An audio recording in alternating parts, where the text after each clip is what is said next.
সবাইকে চালানো শুভেচ্ছা। আজ আমরা এখানে দাঁড়িয়েছি একটা বিশেষ সময়ে, গণঅভ্যুত্থানের মধ্য দিয়ে ফ্যাসিবাদী শাসনের যে অবসান ঘটেছে, আসলে ফ্যাসিবাদী ব্যবস্থার অবসান এখনো ঘটে নাই।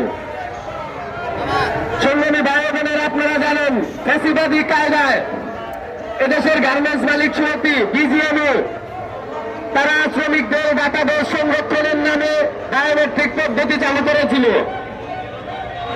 সেই পদ্ধতির মাধ্যমে তারা আমাদের শোষণ করছে। এখন আমরা এইসব শোষণ থেকে মুক্তি চাই। এই বায়োমেট্রিক আমাদের অধিকার কল্যাণ নিশ্চিত করার জন্য তারা ব্যবহার করতে চাইলে তারা করুক, আমাদের শোষণের কাছে তারা এটা ব্যবহার না করুক।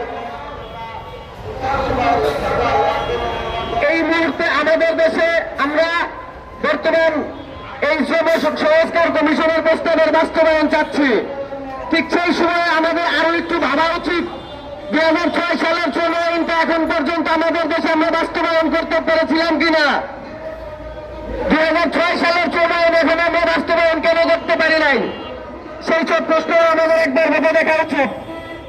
আমাদের শ্রমিকদের অধিকার রক্ষার দায়িত্ব যারা নিয়েছেন তারা হচ্ছে কলকারখানা ও প্রতিষ্ঠান পরিদর্শন অধিদপ্তর।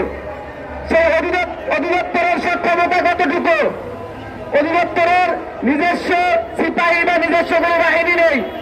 অধিদপ্তরের একজন পরিদর্শকের সেই ক্ষমতা নেই যে কোনো মালিক যদি তার আইন না মানে তাকে আইন মানতে বাধ্য করে।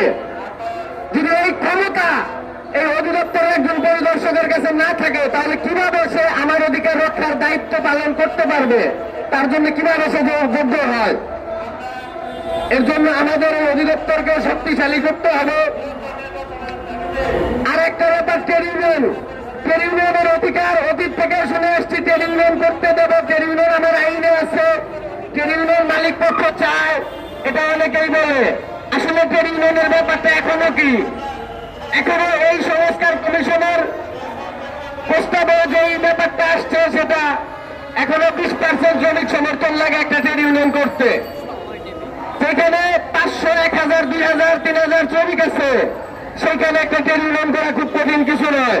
কিন্তু যেখানে এখনো 10,000, 20,000 শ্রমিক কাজ করে, সেইখানে ট্রেড ইউনিয়ন করা সম্ভব না।